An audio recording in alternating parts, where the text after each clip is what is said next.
एक ऐसे महान क्रांतिकारी जिन्हां ने शहीद होने तो पहला कहा सी कि जेकर पुनर जन्म का कोई सिद्धांत है तो मैं परमात्मा अगे अरदास करांगा कि जदों तक मेरा देश आज़ाद नहीं हुंदा मैं भारत की आज़ादी लई अपनी जान कुर्बान करता रहा। सत श्री अकाल, तुसीं देख रहे हो अजीत वैब टीवी। मैं हाँ तरनजीत कौर ते लैके हाजिर हाँ प्रोग्राम पंजाब दे हीरे। करतार सिंह का जन्म 24 मई 1896 ਨੂੰ माता साहिब कौर ਦੀ ਕੁੱਖੋਂ ਹੋਇਆ। करतार सिंह ਦੇ ਬਚਪਨ ਵਿੱਚ ਹੀ ਉਹਨਾਂ ਦੇ ਪਿਤਾ ਮੰਗਲ ਸਿੰਘ ਦੀ ਮੌਤ ਹੋ ਗਈ। ਉਹਨਾਂ ਦੀ ਇੱਕ ਛੋਟੀ ਭੈਣ ਧੰਨਾ ਕੌਰ ਵੀ ਸੀ। ਦੋਵੇਂ ਭੈਣ ਅਤੇ ਭਰਾ ਦਾ ਪਾਲਣ ਪੋਸ਼ਣ ਦਾਦਾ ਬਦਨ ਸਿੰਘ ਨੇ ਕੀਤਾ। करतार सिंह ਦੇ ਤਿੰਨ ਚਾਚੇ ਬਿਸ਼ਨ ਸਿੰਘ, ਵੀਰ ਸਿੰਘ ਅਤੇ ਬਖਸ਼ੀਸ਼ ਸਿੰਘ ਉੱਚ ਸਰਕਾਰੀ ਅਹੁਦਿਆਂ ਤੇ ਕੰਮ ਕਰਦੇ ਸਨ। करतार सिंह ने अपनी मुढ़ली पढ़ाई लुधियाना के स्कूल विच की। बाद विच उन्हां नूं उड़ीसा विच अपने चाचे कोल जाना पिया। उड़ीसा उन्हीं दिनी बंगाल सूबे का हिस्सा सी जो सियासी तौर ते वधेरे चेतन सी। उत्थों दे माहौल विच सराबा ने स्कूली पढ़ाई दे नाल होर जानकारी भरपूर किताबां पढ़नियां शुरू कर दित्तियां।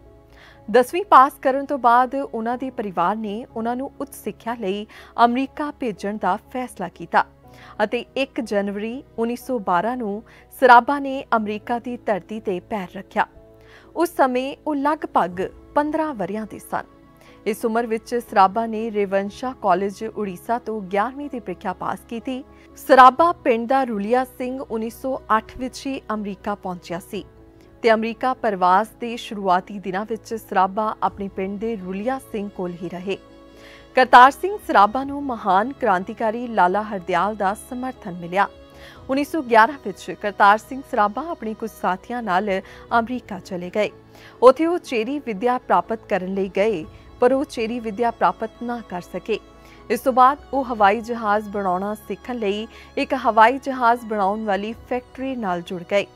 ये उही समा सी जदों करतार सिंह सराबा लाला हरदयाल दे संपर्क विच आए। लाला हरदयाल उस समय अमरीका विच रह के भारत की आज़ादी लई यतनशील सी।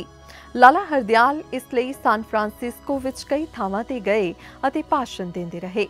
इस दौरान सराबा लाला हरदयाल नूं मिले अते फिर करतार सिंह सराबा ने लाला हरदयाल नाल क्रांतिकारी सरगर्मी विच शामिल होके पूरे अमरीका का दौरा किया। जुलाई 1912 नूं करतार सिंह सराबा उचेरी विद्या लई सान फ्रांसिस्को अमरीका चले गए। ਇੱਥੇ ਉਹਨਾਂ ਨੇ ਬਰਕਲੇ ਵਿਖੇ ਕੈਲੀਫੋਰਨੀਆ ਯੂਨੀਵਰਸਿਟੀ ਵਿੱਚ ਭਾਗ ਲਿਆ ਅਤੇ ਕੈਮਿਸਟਰੀ ਵਿੱਚ ਡਿਗਰੀ ਲਈ ਦਾਖਲਾ ਲਿਆ। ਇਹ ਉਹਨਾਂ ਦਿਨਾਂ ਦੌਰਾਨ ਸੀ ਜਦੋਂ ਬਰਕਲੇ ਵਿੱਚ ਭਾਰਤੀ ਵਿਦਿਆਰਥੀਆਂ ਦੇ ਨਾਲੰਦਾ ਕਲੱਬ ਵਿੱਚ ਸ਼ਾਮਲ ਹੋਏ ਸੀ।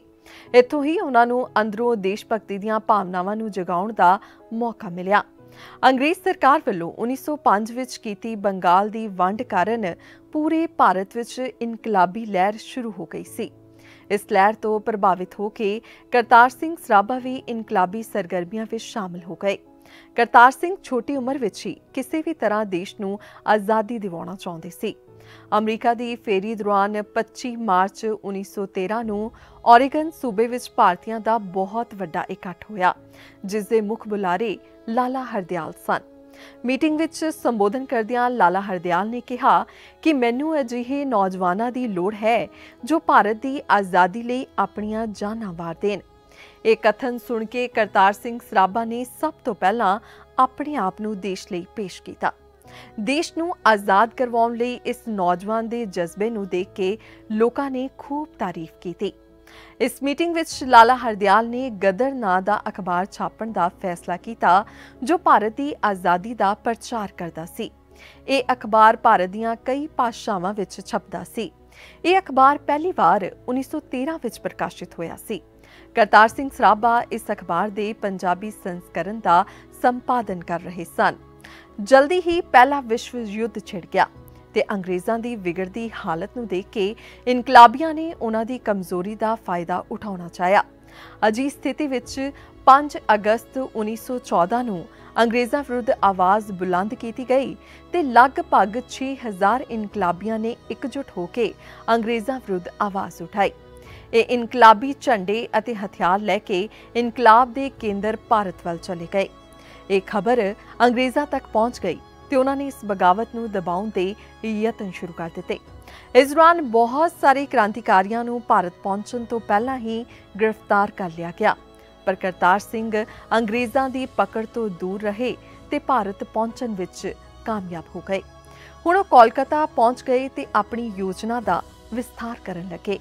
ਇੱਥੇ ਹੀ ਕਰਤਾਰ ਸਿੰਘ ਸਰਾਭਾ ਬੰਗਾਲ ਦੇ ਕ੍ਰਾਂਤੀਕਾਰੀਆਂ ਨੂੰ ਮਿਲੇ ਅਤੇ ਫਿਰ ਉਹ ਵਾਰਾਣਸੀ ਵਿੱਚ ਰਾਸ ਬਿਹਾਰੀ ਬੋਸ ਨੂੰ ਮਿਲੇ। ਉਹਨਾਂ ਨੇ 20,000 ਗਦਰੀ ਕ੍ਰਾਂਤੀਕਾਰੀਆਂ ਦੇ ਆਉਣ ਦੀ ਸੂਚਨਾ ਦਿੱਤੀ ਤੇ ਇਨਕਲਾਬ ਦੀ ਵਿਉਂਤਬੰਦੀ ਸ਼ੁਰੂ ਕੀਤੀ। ਹੁਣ ਫਿਰ ਇਹ ਖਬਰ ਅੰਗਰੇਜ਼ਾਂ ਨੂੰ ਮਿਲੀ ਤੇ ਉਹਨਾਂ ਨੇ ਇਨਕਲਾਬੀਆਂ ਨੂੰ ਫੜਨ ਦੀ ਮੁਹਿੰਮ ਸ਼ੁਰੂ ਕਰ ਦਿੱਤੀ। ਕਰਤਾਰ ਸਿੰਘ ਅਜੇ ਵੀ ਅੰਗਰੇਜ਼ਾਂ ਦੀ ਪਹੁੰਚ ਤੋਂ ਬਾਹਰ ਸੀ ਤੇ ਉਹਨਾਂ ਨੇ ਬ੍ਰਿਟਿਸ਼ ਫੌਜ ਵਿੱਚ ਕੰਮ ਕਰਦੇ ਭਾਰਤੀਆਂ ਨੂੰ ਇਕਜੁੱਟ ਕਰਨਾ ਸ਼ੁਰੂ ਕਰ ਦਿੱਤਾ। ਇਸ ਲਈ ਉਹਨਾਂ ਨੇ ਆਗਰਾ, ਮੇਰਠ, ਵਾਰਾਣਸੀ, ਇਲਾਹਾਬਾਦ, ਅੰਬਾਲਾ, ਲਾਹੌਰ ਤੇ ਰਾਵਲਪਿੰਡੀ ਦੀਆਂ ਛਾਉਣੀਆਂ ਵਿੱਚ ਭਾਰਤੀ ਫੌਜਾਂ ਨੂੰ ਆਪਣੀ ਮੁਹਿੰਮ ਵਿੱਚ ਸ਼ਾਮਲ ਕਰਨਾ ਸ਼ੁਰੂ ਕਰ ਦਿੱਤਾ।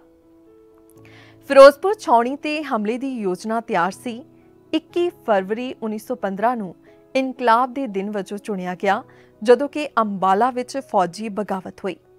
ਹਾਲਾਂਕਿ ਬਦਕਿਸਮਤੀ ਨਾਲ ਇਸ ਯੋਜਨਾ ਦਾ 15 ਫਰਵਰੀ ਨੂੰ ਹੀ ਪਰਦਾਫਾਸ਼ ਹੋ ਗਿਆ ਤੇ ਬ੍ਰਿਟਿਸ਼ ਸਰਕਾਰ ਨੇ ਸਾਰੇ ਕ੍ਰਾਂਤੀਕਾਰੀਆਂ ਨੂੰ ਗ੍ਰਿਫਤਾਰੀ ਦੇ ਹੁਕਮ ਜਾਰੀ ਕਰ ਦਿੱਤੇ। ਰਾਸ ਬਿਹਾਰੀ ਬੋਸ ਜਾਪਾਨ ਭੱਜ ਗਏ ਅਤੇ ਬਾਕੀ ਸਾਥੀ ਵੀ ਰੁਪੋਸ਼ ਹੋ ਗਏ, ਪਰ ਕਰਤਾਰ ਸਿੰਘ ਹਾਰ ਮੰਨਣ ਵਾਲਿਆਂ ਵਿੱਚੋਂ ਨਹੀਂ ਸਨ। ਇਸ ਤੋਂ ਪਹਿਲਾਂ ਕਿ ਕਰਤਾਰ ਕੋਈ ਹੋਰ ਯੋਜਨਾ ਬਣਾ ਸਕਦੇ, ਉਹਨਾਂ ਨੂੰ ਗ੍ਰਿਫਤਾਰ ਕਰ ਲਿਆ ਗਿਆ।